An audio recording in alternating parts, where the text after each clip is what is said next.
welcome in. Yeah. So glad you're here. Oh, yes, It's we another brilliant edition of That's After right. Drill. You're welcome. Uh-huh. Beef, Drew. as always, Elvis is here. Yeah. After Drill, there he is. Look at that. Uh-huh. You juked him, Look at King. You juked him. After Drill, always brought to you by our friends at the UPS store in Ponte Vedra Beach. Located at 830 A1A North in Tournament Plaza, locally owned and operated by our friends, the Duncans, serving the community for the last 25 years with all your printing needs, whether it be business cards, yard signs, planners, brochures, you name it, they got you over there. At the UPS store in Ponte Vedra Beach, Florida, you can reach them at 904-285-2345. That's 904-285-2345. Obviously, a lot on the plate today for a Monday morning drill, not just on the field, but unfortunately everything that happened away from sports this weekend, or as it was Friday night, kind of a convergence of news and sports. Mm-hmm. As first Friday night had that awful situation at Rains High School where 3 people lost their lives in a shooting situation, and then of course Sunday, yesterday down at the Landing, the Madden tournament. At the Good Luck Have Fun game bar, which of course our friend Ryan Big Country Bonifant from formerly of the Frank Frandy Show, he's a big part of that world, that industry. Mm-hmm. He works hand in hand with those guys. He was on hand during that event. He was running the brackets for the tournament. Obviously, we're thankful that Ryan is okay, that he came out of that unscathed. Obviously, he's very rattled by the situation, understandably so. We feel awful for those 2 gentlemen who lost their lives in this situation, as well as the monster who did this, who took his own life, of course, is what these cowards usually do. But just a terrible situation, and obviously lots been said about it. We won't go in depth into it here because I don't think there's a ton new we can add to the conversation. There's things to be said, there's things to be done. I don't have all the answers. I don't think Drew thinks he has all the answers either. No. One thing's for sure, though. It's, what time is it, Drew? It's 10:28 right now, which means we're about an hour away from Doug Marrone meeting the media today. And in all likelihood, he is going to have some very bad news as it pertains to Marquise Lee, who, if you were watching Saturday night, Jags and Falcons, early on, Marquise Lee was tackled. You could argue that it wasn't a, kosher tackle, whether it was above board. Yeah. It's arguable. The form on it was questionable. I wouldn't go so far as to call it a dirty hit. I think it's a player who feels like a lot of players do right now, and they don't exactly know what the best way to go about this is with this helmet rule. And he went a little bit low on Marquise, and Marquise's knee got twisted up. And, we haven't gotten an official prognosis on what happened to Marquise Lee's knee.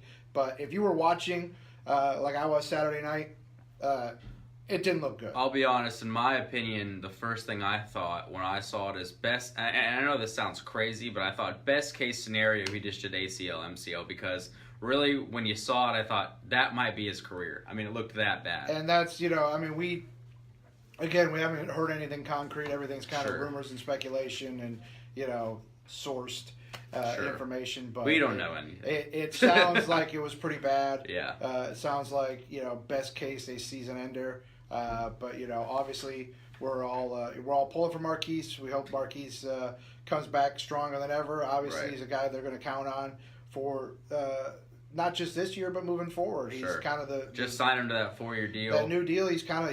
All of a sudden he's the old man in that receiver room. So he's definitely a guy they're going to count on. I hope Marquise can come back and be ready to go for next season if it is true that he'll be out for all of this season. And certainly looking at that injury, I don't see how he's not. It was an awful injury, and it certainly seems like it's a situation that's going to keep him on the shelf for all of 2018. Unfortunately, because it's a team that, outside of Marquise Lee, didn't have a lot of veterans in that receiving room and didn't have a lot of depth.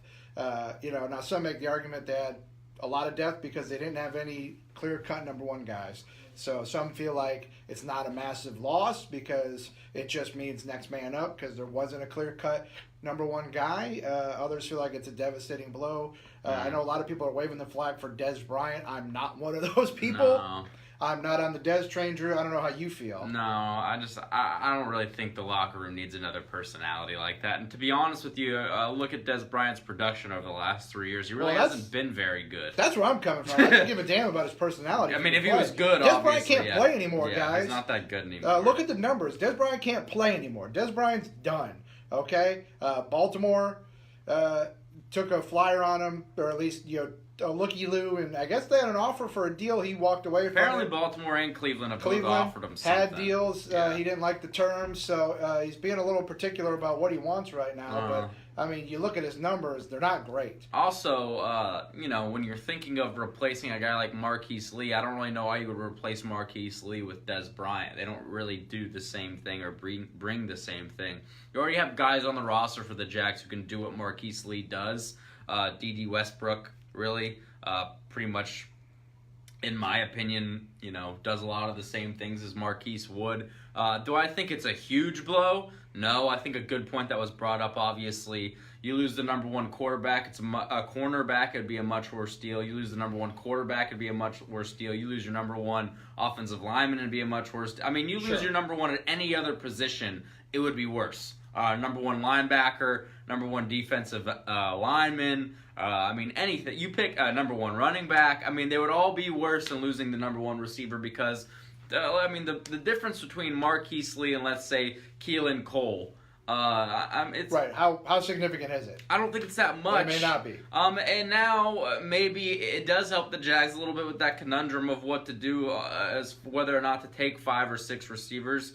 And whether they were going to go maybe Rashad or Mickens, or if they were going to keep Mickens or this. I mean, it seems like Mickens, now everybody you would assume just kind of moves up a slot. Right. So Mickens seems to be all but a lock at this point, especially special teams wise. Yeah, I don't, I don't, unless there's a surprising cut somewhere, I don't see them adding someone right now. No, I just don't think I think it's not Dez. I think everybody, I'd be stunned if it that's was a Dez. knee-jerk reaction by everybody being afraid of already, basically what it is people reacting to us already not having Allen Robinson, and they go, we don't have Allen Robinson, now we don't have Marquise Lee. So in a lot of people's minds, who do we have? Right. Well, there's a reason why we let Allen Robinson go. That's because they felt really good about D.D. Westbrook and Keelan Cole. Yeah. Obviously. They felt good enough test for those guys. Yeah. Now, Lee's out.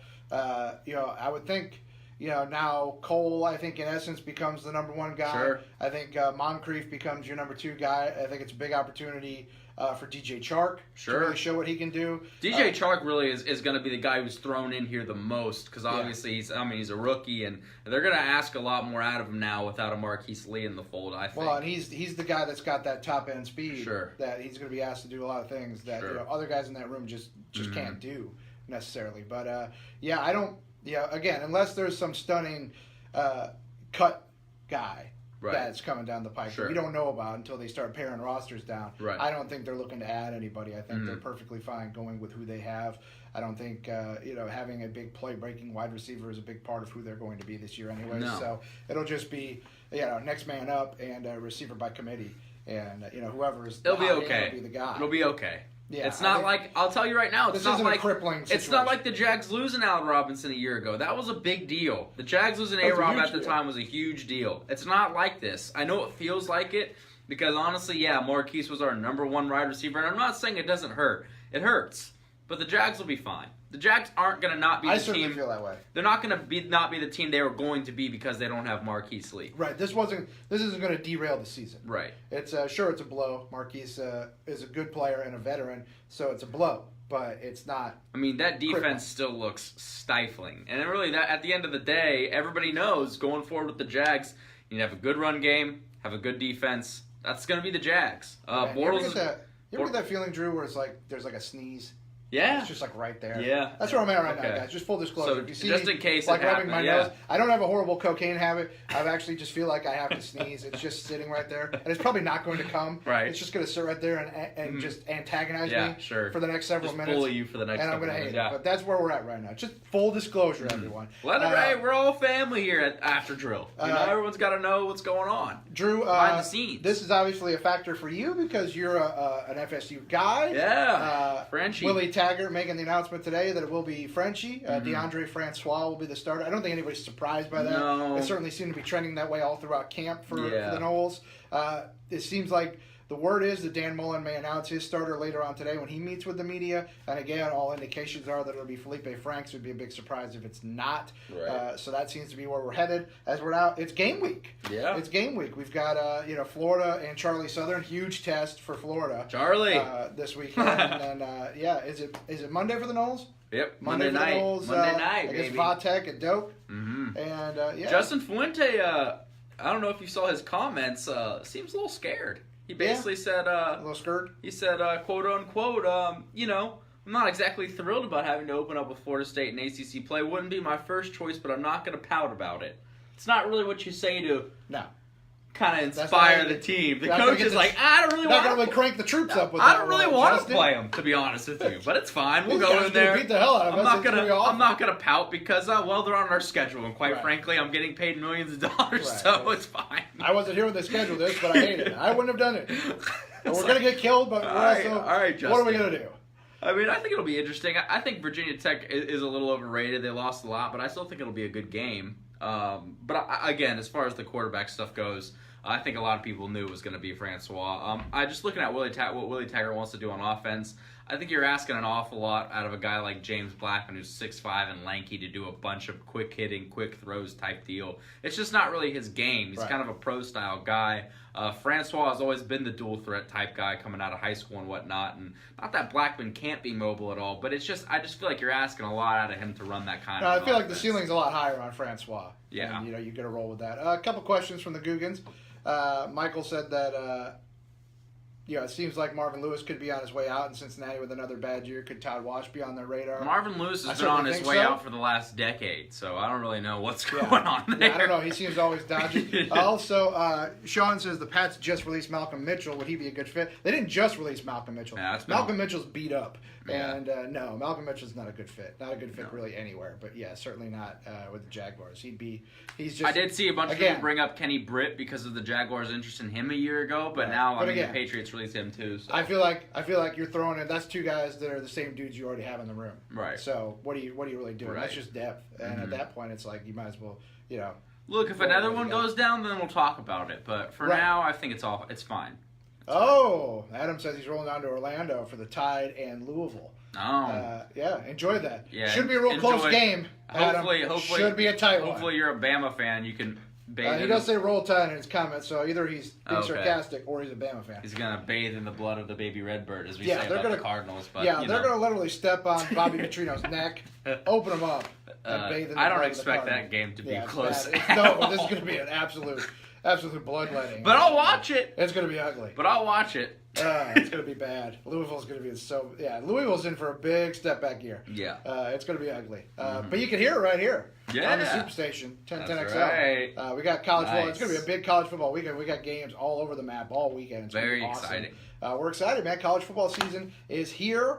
Of course, Thursday night is the fourth preseason game where literally no one will play as they just try and stay healthy and get ready for the season opener. Jags now, we're less than 2 weeks away from kicking it off for realsies against the Giants. And yesterday, Giants got a little bit of a scare as Olivier Vernon tweaked his ankle. They're calling it a high ankle sprain, so we'll have to monitor that, see if a guy who was a huge target for the Jaguars just 2 years ago, they wanted desperately and almost secured his services before he got a little extra cheese and decided the bright lights in New York were where he wanted to be. So Vernon's a good player, and if he's out, that's certainly a plus if you're a Jaguars fan. How are you feeling about that game, by the way? I feel fine. Giants? I got this weird feeling about it. I got no weird feelings. I'm not saying it's not a losable game. Sure. I got no weird feelings. I feel fine about it. Okay. That's good. We'll see. More confidence, the better. What I enjoyed Saturday night was how Matt Ryan absolutely didn't want to even go anywhere near Jalen Ramsey. Yeah, I enjoyed the hell out of it. It was hilarious because ESPN or some Twitter account basically tried to say, oh, Jalen Ramsey says Matt Ryan's overrated, and then they put up the one pass that was caught on Jalen Ramsey, which was Mohamed Sanu falling to the sideline and somehow Matt Ryan was like 5 of 12 for Right. no yards. Right. And also, Jalen got right in his ear like early on that corner blitz on the first drive. I mean, what- He was like, hey, how you doing? I mean, he's not Just in case you forgot, I'm here. Him and Kirk Cousins threw for like a combined negative 12 yards. I mean, not really, but look, nothing. Jaguar fans, man, it's going to be a fun year on defense, man. Health permitting. Obviously, that's permitting. always a huge Sure. thing. But health permitting, man, this is going to be a wild year on defense, man. Mm. They're going to shut it down. Looking forward to it. And then it's just on 5, man. It's on Really, 5. don't turn the ball over. You'll win a lot of football Don't turn games. the ball over, man. If he's like a single-digit interception guy or close to it, like somebody pointed out, they said, "Oh, what about Dilfer when he was with the Ravens?" Mm-hmm. Dilfer appeared in 11 games, started 8 that year for the Ravens. Mm-hmm. He was 12 and 11, 12 touchdowns, 11 picks. It's not like Dilfer managed the hell out of it. Right. He turned it over his fair share too. But yes, Blake has to cut down the turnovers. I also, you know what else I don't like about the whole Bortles thing, and I've already seen so many people tweet about it. I just saw a Bortles comment, right? We don't have to dissect every interception the guy throws. All right, Right. it's They're not gonna happen. it's not that deep. He's an NFL quarterback. He's gonna throw some picks. They're gonna throw Nobody picks. else in the league gets their picks dissected like Blake Bortles. No, everybody it's like throws the guy picks, was man. 17 of 23 for 204 yards, and only thing anybody talks about is and I get it. Like so the picks were Look, some of those throws were really atrocious. really, I get honestly, it. the worst throw he had all night wasn't a pick. It was that little shovel pass he tried to do to Yeldon. What was that, I don't dude? know what kind of decision that was. Just go down. But again, we don't have to sit there under a microscope and be like, why did Bortles? I mean, look, he's gonna make some Well, bad throws. Here's It's the just, thing, I too. mean, Everybody who's dissecting all the Blake interceptions under a microscope, to what end? right? To what end? You want He's they your want, guy. They want Teddy. Those people who Teddy do that ain't want coming. Teddy. Teddy ain't they coming. don't want Teddy. They don't want Teddy. I don't Teddy want, ain't coming. I don't want Teddy either. So, Teddy ain't coming. Cody Kessler ain't it. So, That was a question we got on fifth quarter the other night. Cody Kessler. Well, Was, I mean, you know, how bad does a Blake? You know, if we're a couple games in, he said if the Jags are 0-3 and Blake's struggling, at what point do you put in Cody Kessler? I said at no point do we. at put no him. point. I'll tell you one By thing. the way, if you're 0-3, If Cody, I want to let you guys know something right now. If Cody Kessler starts any games for the Jags, we are in trouble. Big trouble. I mean, yeah. we're in trouble. So, I mean, you can dissect the interceptions all you want. You know, health permitting, you're getting Blake for 16 games and hopefully a postseason run as well. That's your guy. Mhm. You know, I mean, you can dissect it all you want, but that's your guy. Yep. So, yeah. On that note, That's it. that's it. Go Jags. We'll be back tomorrow for another edition of After Drill. Hopefully it'll be a cheerier day on the radio. Understandably so. It was a bad weekend in Jacksonville, and we hope for better days moving forward. But first and foremost, we got to get through today, and then into the next season. Okay. We get it, Michael. Okay, we got you. They all look bad. Goodbye. He's your guy. Deal with it.